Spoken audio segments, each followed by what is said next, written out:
Hi everybody, I'm Patrick, and this is Ragnarok and Revolutionize.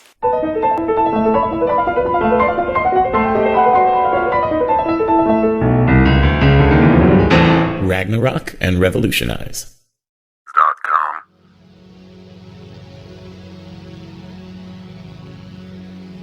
The Tears and Rain monologue from 1982's Blade Runner is a bittersweet and perfectly concise observation as to the conscious experience we share as human beings. It achieves maximum dramatic effect, being given by an artificially created, biological life form in the last moments of his material existence, just after a major revelation of consciousness.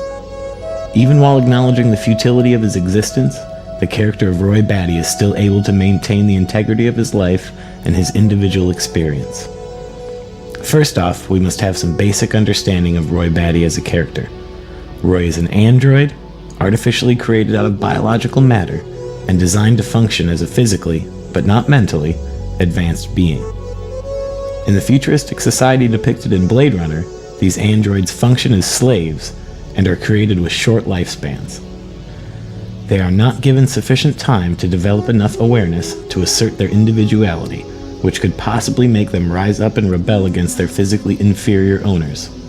Because of the dangers, they are not allowed to exist on Earth, and are only used by human beings on other planets, which in the film is referred to as off-world. If a replicant breaks this law, they are hunted and killed by the Blade Runner division, who are an arm of the already existing police force. At its most basic level, the Tears and Rain speech is Roy Batty crying out, "Why me?" in his final moments of life. Roy is an anomaly. He has taken the dive into conscious self-awareness that was feared by his human creators. He has returned to Earth to confront these creators. After receiving no answer to his questions, we sympathize with him to some degree, regardless of his past indiscretions. Roy's creator, Dr. Tyrell, said in response to Roy saying, "I have done questionable things," he says, "also extraordinary things." This exchange gives us the impression that Dr. Tyrell views Roy's crime something like the mischief of an unaware child. Roy's naivete will soon be overcome, and his evolution will be apparent by the end of the film. Roy is realizing, throughout the film, as we all do in life, that the records of the things we have observed will all die along with our body. This is the simple, bittersweet revelation of the monologue, that although many of the experiences we have in life bring us a great deal of joy, they are completely meaningless once no one is left to carry the memory. Maybe this is the reason that human beings incessantly archive their lives with pictures and video on social media. Maybe it's like a desperate attempt to secure some level of autonomy in a completely insecure and transient world. Let's take a look at the words in the monologue itself. "I've seen things you people wouldn't believe. Attack ships on fire off the shoulder of Orion. I watched sea beams glitter in the dark near the Tannhauser Gate. All those moments will be lost in time, like tears and rain. Time to die." At the time he gives this speech, Roy has seen 3 of his companions killed because of Deckard, played by Harrison Ford, who is now completely at his mercy. In fact, he has just saved Deckard from falling to his death, and the audience may assume that he has done so only because he intends to kill him himself. If we consider the symbolism of the last few minutes of the film, we can easily put this assumption aside. We know that Roy is close to death. The artificially created androids, known as replicants, are given a 4-year lifespan, and Roy's desire to extend his life is the plot device which moves the action of the film forward. Roy and his fellow replicants are presented as antagonists, but the growth of Roy up to the climax of the movie puts him in a different place at the moment of his death. At least it should, considering the symbolism of his death scene. The Christ-like imagery is front and center in this scene, considering the first use of natural lighting, the doves, and the self-inflicted stigmata on Roy's hands. As the final confrontation of the film begins, Roy has just discovered the lifeless corpse of his last companion, Pris, who has just been shot and killed by Deckard.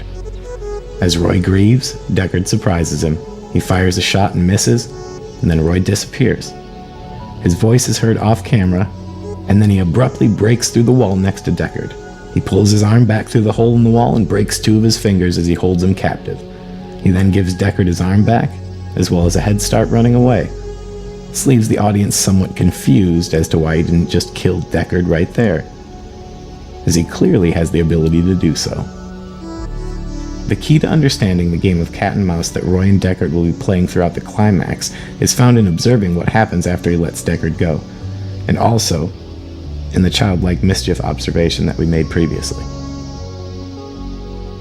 Roy returns to the body of his fallen companion Pris.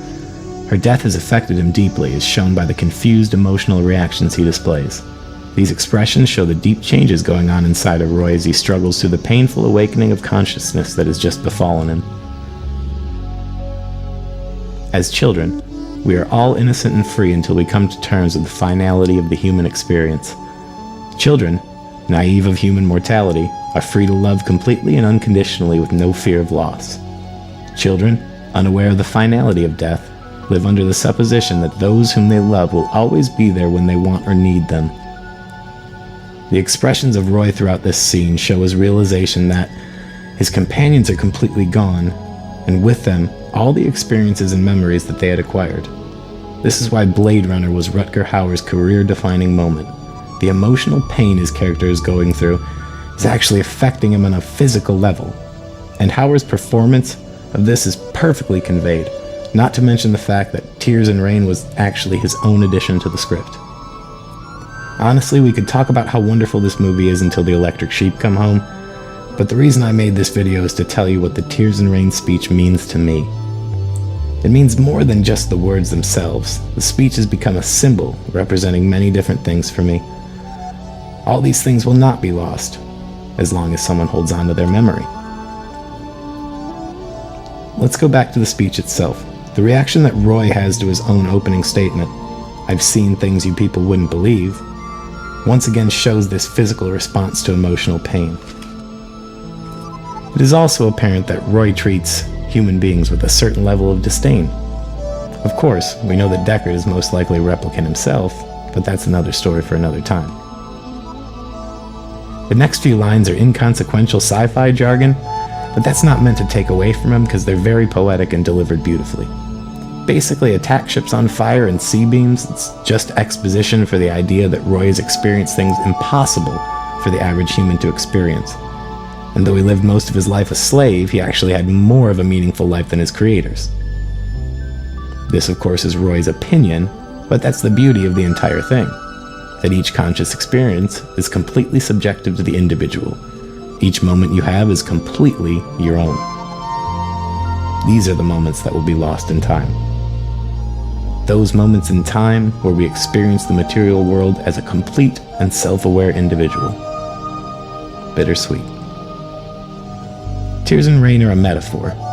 The tears are one individual's conscious experience, and the rain is the amalgamation of all other individualities' conscious experiences. We are the tears, and everyone else is the rain. As human beings, we are in a constant fight with our ego to avoid the state of mind Roy Batty was in when he chose the words, "I've seen things you people wouldn't believe." He quickly realizes, as the enlightened among us do, that our subjective experiences are equal to the subjective experiences of another individual. The only objective way to view the situation is that we all have experiences. The degree or measure of any individual experience is subjective to the individual and is equal to every other subjective individual experience. That is to say that regardless of whether or not you are an android that gained consciousness, a Blade Runner, a farmer in Australia, an Inuit in Canada, or a barista at the Starbucks in Kalamazoo, if you're self-aware, then your life is of the same value of anyone else's. Yes, it's important to understand that we are all a collective, but we fail at really achieving this ideal as soon as we exclude even one individual from that collective. That is exactly what Roy has figured out. In spite of all the reasons that Deckard has given him, he chooses not to end his life. Roy places himself upon the cross of self-sacrifice, and he dies with the first appearance of natural light in the entire film. We also have the releasing of doves, symbolically representing the spirit leaving the body. Though I refer to as Christ imagery, the symbolism is not specifically Christian. The idea of the sun as a renewing savior is a universal concept. The idea of being reborn is the big concept at work here. Roy Batty individuates his consciousness, rebels, shatters his own ego, accepts death, forgives, then saves the life of his enemy, all within moments. We have witnessed the rebirth of Roy Batty into enlightenment, and the dove is released. Roy Batty died so that we may live. I've seen things you people wouldn't believe. Attack ships on fire off the shoulder of Orion. I watched C-beams glitter in the dark near the 10-Hauser gate.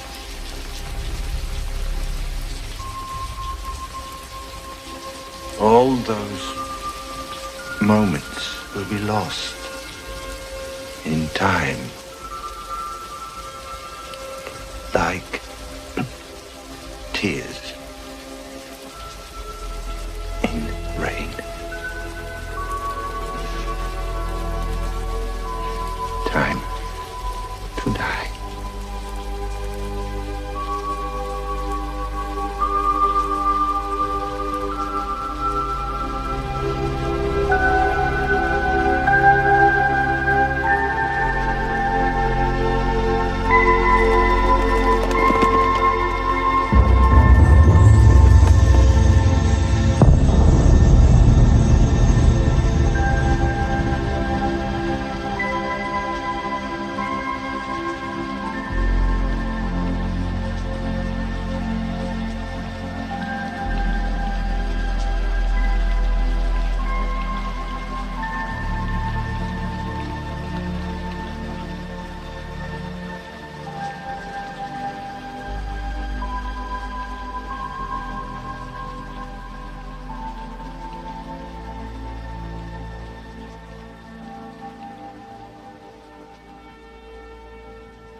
Ragnarok and revolutionize.